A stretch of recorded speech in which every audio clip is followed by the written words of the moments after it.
발제문은 짧습니다.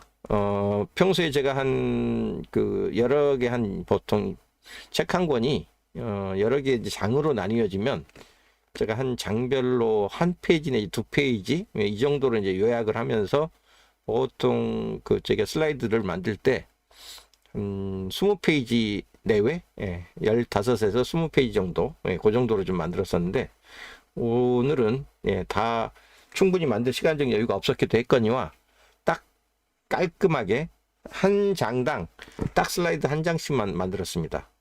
근데 이제 여러분들한테 오늘 이 슬라이드를 발제해 주는 게 주 목적이기보다는 실제로 이 최근에 급격하게 발전된 그 AI 도구와 툴들을 이용해서 어떻게 이런 책 발제안 같은 거 아니면 파워포인트 슬라이드 이런 것들을 얼마나 쉽고 빠르게 뚝딱뚝딱 만들어낼 수 있는지를 오늘 발제안을 제가 만들었던 과정, 이걸 한번 리뷰해서 좀 보여드리면서 저렇게도 학습이 가능하구나. 저렇게도 책을 다시 이해하는 게 가능하구나. 그러니까 쉽게 얘기하면 책을 처음부터 끝까지 내가 다 정독을 하지 않아도 저 정도로 내용 파악이 가능하구나라는 것들을 한번 보여주고 싶어요. 실제로. 그래서 오늘 발제문은 좀 짧게 보여드리고 그 발제문을 어떻게 만들었는지 요거 과정을 좀 오늘 보시는 분들이 또 도움이 되셨으면 하는 마음으로 좀 일러드리는 시간을 갖겠습니다. 자, 제목은 책은 휴머노이드입니다. 부제는 인간을 닮은 기계 공존의 시작이라고 되어 있고요. 그래서 제목을 AGI 시대 로봇과 인간은 어떻게 공존할 것인가 라고 일단 타이틀은 붙였고요. 보시면 이게 부제입니다. 인간을 닮은 기계 휴머노이드. 공존의 시작은 이제 그야말로 그 말 그대로 이미 현실화된 그리고 이미 다가올 수밖에 없는 필연적인 미래라고 보이기 때문에 이 시작을 준비할 수밖에 없다라고 이제 보는 거고요. 휴머노이드가 이미 다가온 현실이 된 순간 우리가 마주해야 될 질문과 선택이라는 이제 이런 일종의 테마, 본질적 질문으로부터 시작합니다. 그래서 크게 6개 장으로 만들어진 책이고요. 김상균 교수님은 아마 워낙 유튜브로도 많이 나오고 또 이런 인지 과학자로 유명한 분이거든요. 그러니까 인간의 지능이라든가 사람의 지식, 뭐 이런 것들이 어떤 식으로 발전하는가, 뭐 이런 거를 좀 중심으로 연구하시는 분인데, 이분이 이제 한동안은 메타버스에 굉장히 심취하시고 깊게 빠졌다가 최근에는 이제 AI와 로봇 시대로 가면서 로봇의 어떤 인간화, 이 부분을 굉장히 깊게 좀 천착하고 지금 들어가시는 분인데 굉장히 인사이트가 좋습니다. 한 번쯤 생각해 볼 질문들을 워낙 잘 던지시기 때문에 저는 이제 책도 보고 유튜브도 많이 좀 꼭꼭 꼬박꼬박 빠뜨리지 않고 보는 편인데 이번 책은 이제 그런 평소의 문제의식이 고스란히 담겨 있는 그런 책입니다. 그래서 1장, 인류가 창조한 것은 기계가 아니라 새로운 존재다. 저도 이 말에 대해서 거의 절대적으로 공감합니다. 그러니까 완전히 새로운 기계라기보다는 기계가 인간성을 갖게 되는 신인류의 창조다라고까지 저는 봐요. 물론 이제 이게 사람마다 다를 수 있겠지만 이제 왜 그런지는 좀 같이 앞으로 시간을 두고 논의해 볼 부분이라 생각을 하고요.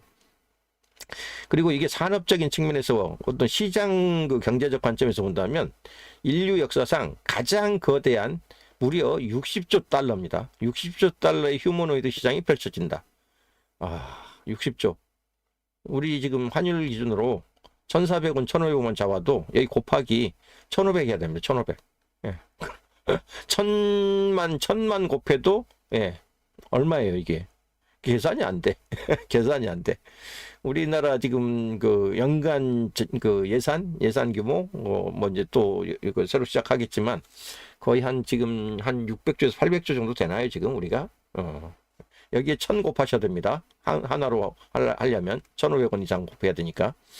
그래서 어마어마한 시장이 펼쳐지는 건데 이게 이제 어떤 시장이냐면 인류가 자기가 스스로 노동하지 않고 그 노동을 거의 기계에 의해서 로봇에 대체시킨다고 했을 경우 그 로봇을 고용하고 임대하고 활용하고 고장나면 고치고 또 그들이 인간과 같이 서비스하게 만들고 소프트웨어를 개발하고 이런 식의 수많은 이게 로봇과 관련된 수많은 그 파생 산업들이 펼쳐질 거면서 그 안에서 이제 벌어지는 이 시장이 사이즈가 이 정도 될 거라고 좀 예측을 하는 겁니다.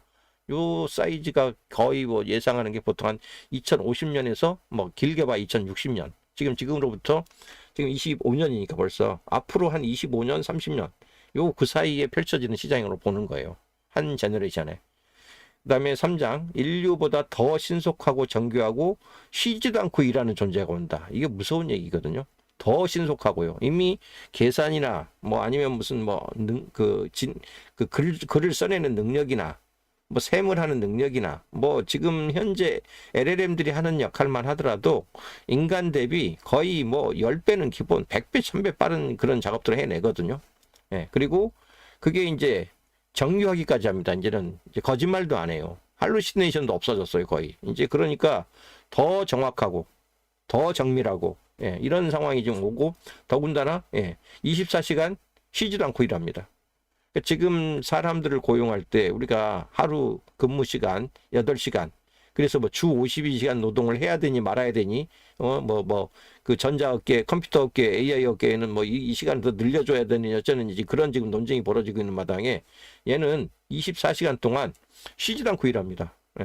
자연 이런 존재하고 인간의 노동력이 과연 경쟁이 되긴 하겠냐라는 거예요. 그래서 이런 상황에서 어떤 그 의미를 우리가 부여해야 될지 생각을 해보라는 얘기고요. 4장. 그래서 인류의 입장에서 볼 때 로봇은 경쟁자이자 동반자이면서 또한 노예이자 지배자가 될 수도 있다. 그리고 우리 인류를 대체하는 대체자가 될 수도 있다. 무서운 얘기들입니다. 자, 한마디가. 우리가 여태까지는 뭐 비서를 부린다. 최근 뭐 1, 2년 전까지만 하더라도 AI가 사람을 도와주는 역할을 할 것이므로 우리는 얘를 비서로 삼자라든가 조금 더 나가서 여기 동반자, 파트너로, 동료로 생각하고 같이 협업을 하는 도구로, 협업을 하는 어떤 그 주체로 생각을 해주자라고 했는데요. 실제로 조금 더 나가면요. 이제는 저는 요새 이제 이렇게 얘기하거든요. AI는 비서나 어떤 뭐 파트너로 봐야 될 존재가 아니라 나의 외화된 분신으로 봐야 된다. 또 다른 나로 봐야 된다라고 저는 그렇게 주장을 하거든요. 또 다른 나가 된다는 건요. 이 나와 이 로봇 혹은 AI 간에 동격화시키는 겁니다. 사실상. 인격적인 측면을 어디까지 인정할 거라는 거는 좀 차후 미래의 문제로 좀 내려놓더라도 동격인 거예요. 뭐 나와 너가 아니고 혹은 나와 비서가 아니고 네가 곧 나야 이런 관점으로 지금 전환을 해야 된다고 저는 봐요. 그래서 그렇게 요새 강의할 때도 AI는 혹은 앞으로 이 AI의 지능을 갖게 될 로봇은 또 다른 나의 분신으로 생각하고 거의 동격으로 취급을 하고 동격으로 대해야 될 것이다 라고 지금 얘기를 합니다. 그리고 이제 그러니까 결국은 대체자가 된다는 얘기는 궁극의 경우 AI가 정말 앞으로 더 고도화되고 인간의 감성을 읽어내고 거기에 반응할 줄 알고 거기에 대한 터치를 해낼 수 있다 그러면 지금도 사실 AI와 사랑에 빠지는 사례들이 종종 심심찮게 지금 나타나는데 앞으로 그런 인간의 어떤 감성, 촉각 뭐 아니면 이런 것까지 만약 케어를 할 수 있는 수준이 가버리면 이 AI와 사랑에 빠지는 인간들이 상당히 현실적으로 많이 나타날 수밖에 없을 거라는 거거든요. 그러면 그때는 AI와 인간의 결혼, AI와 인간이 가정을 함께 꾸리는 부분에 대해서 과연 인정하지 않을 수 있을까? 이런 부분도 좀 고민해 봐야 돼요. 이미 벌써 옛날에 SF 영화 중에 AI 완전히 거의 고물, 깡통 로봇 나오던 시절에도 이미 이런 SF 영화가 있어요. AI가 고도로 발전해가지고 드디어 사람과 교류를 하고 감성을 나눌 수 있을 때 AI가 막 짝사랑을 합니다. 어떤 한 여주인공을. 그래가지고 평생을 그 여주인공만을 바라보면서 이 집사이자 아니면 후원군이자 문제 해결사로 끝까지 함께 능고 같이 삶을 나누는 어떤 그런 영화도 있었거든요. 이제 그런 게 SF가 아니라 이제 현실이 될 가능성이 높아졌던 얘기죠.